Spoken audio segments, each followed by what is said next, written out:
Yes, we're starting. Hmm.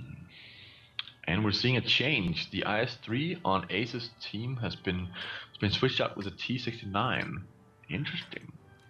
I Yeah, love they the actually decided to go with a T-32 instead of the IS-3. Something we haven't seen yet. Well, I don't think it's that. I think it's the T69 instead of the IS3. That's what I said. The IS-3 instead of the... You said T32. Ah. Yeah, but keeping it.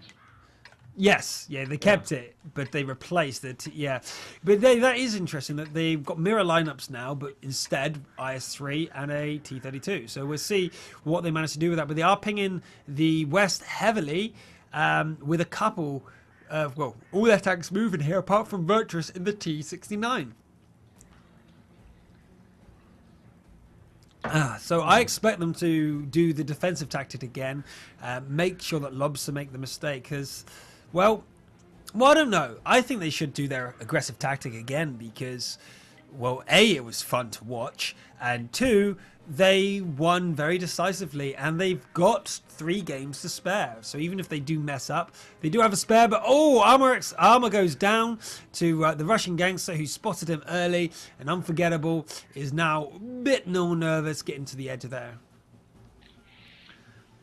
Yeah, that was pretty quick that they lost that dude.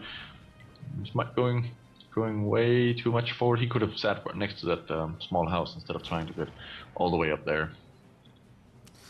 Yeah, indeed. We do have someone, though, in the artillery position down there in K1, where if you did decide to take artillery on this for whatever reason, you would have them around here. But Golkon is blind shooting all his shells. This is crazy. He's firing all 6 of his shells off to try and do some damage, and no doubt reloading. Now, if Lobster were very much aware, they would go for this, and they would actually try and respond in kind to what is going on. But... let's see if we can actually see what is going on here. And Golkon is reloading now 100% and did no damage, or at least maximum 1 shell damage. I don't think he did anything. But another set of people are firing now, and then we have all the AMX 50 100s firing off all their shells. Now, if Lobster are paying attention, they are going to be taking advantage of this, surely. They should be, but it doesn't seem like... No. It doesn't seem like there's much going on right there. Just staying back. S3 playing Foolish it, mistake, really. Yeah. Unless they're spread out. We don't know where they are, so they could be actually just spread out. So we'll see that right now if Quigley goes up to the top of the map and is able to find out what they're doing. But he hasn't been able to spot anyone apart from the T1. And the Russian gangster, though, is surprised round the back of them. And he obviously is going down the weak spot there, which we didn't notice in the banana. If you see down here, the banana was not covered at all by anybody. So they do have someone flanking them. And there goes the IS-3 as well. So we know that they have 2 tanks behind them. But the AMXs are moving around to take down Virtus over there. So if ACES are responding well, they should be able to take out the Russian gangster and Dalek before the rest of Lobster get back. So we're going to see that now with Golkon rushing round, trying to get round to the side of them. 8 HP left. Why don't they ram him? But they wasted 2 shells. That could be huge. The Golkon and Dom wasted 2 shells to kill an 8 HP opponent. 98 HP left on the Russian gangster before he goes down, but they have no rest before the rest of the Lobster turns up, and Tony needs to get his front of his armor showing. Is he tracked or what? And down to 47 HP before he goes down to Bugra.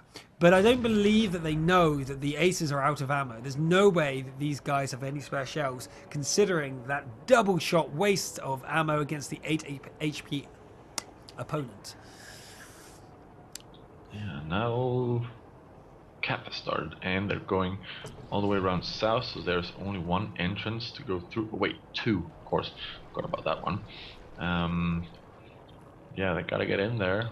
And Lobster knows that, so they will be sitting and waiting at every corner, because they do still have 3 MXs left, so there's no sense in not covering every single entrance with multiple shells. But they've got to be faster than this. They're actually losing the cap pretty quickly. Yep. And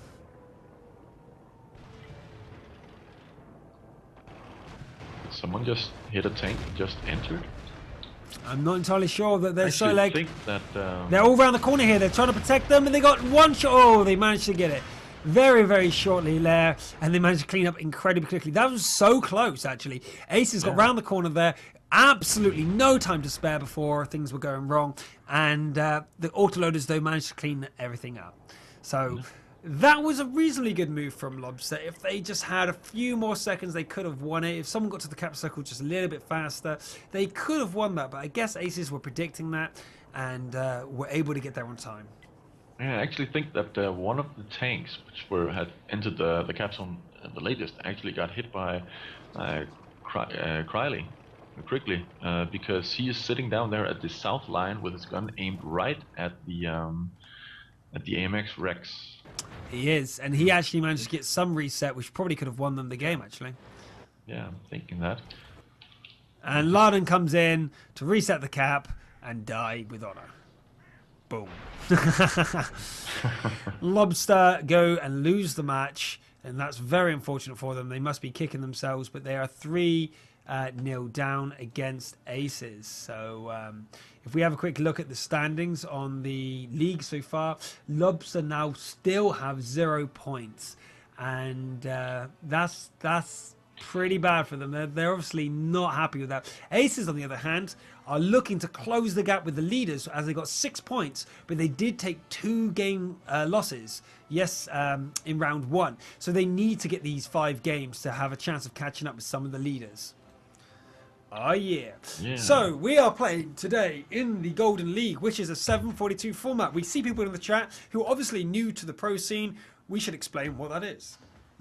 Yeah, it is 7 tanks and 42 points divided onto that. So so that means that you can pick any tanks as long as the tier points are distributed onto the tanks. Well, you can go below the tier points, but the player numbers is yeah, you have to have 7 players, or else you're gonna lose a tier point to put into your tanks.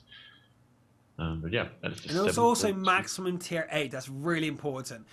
You can't have tier 9s or 10s. So it's tier 8s of any kind. You can have light tanks, you can have heavy tanks, medium tanks, or artillery up to tier 8. It's up to you whether you want them or not. Yep. The VK recently on the patches, patch 8.4, was nerfed deliberately because of the esports scene. If you saw it in game, not many people respected it as good as it was. But in the esports scene, they were used as a counter to the AMX autoloader threat, which you are seeing a lot today. But you don't see the AMX so much anymore because the extra tier point and the top speed nerf and all that sort of stuff has occurred to... well, and most teams aren't picking it up anymore as a choice. They're taking other replacements. We've seen KV1Ss and GW Panthers used, but at the moment they're the only 2. I do expect to see some other crazy tactics using tier 6s, hint hint, but not on Himmelsdorf, because that's all about the heavy armor, as we've seen now, the AMX 5100s, the T32s, and the IS-3s.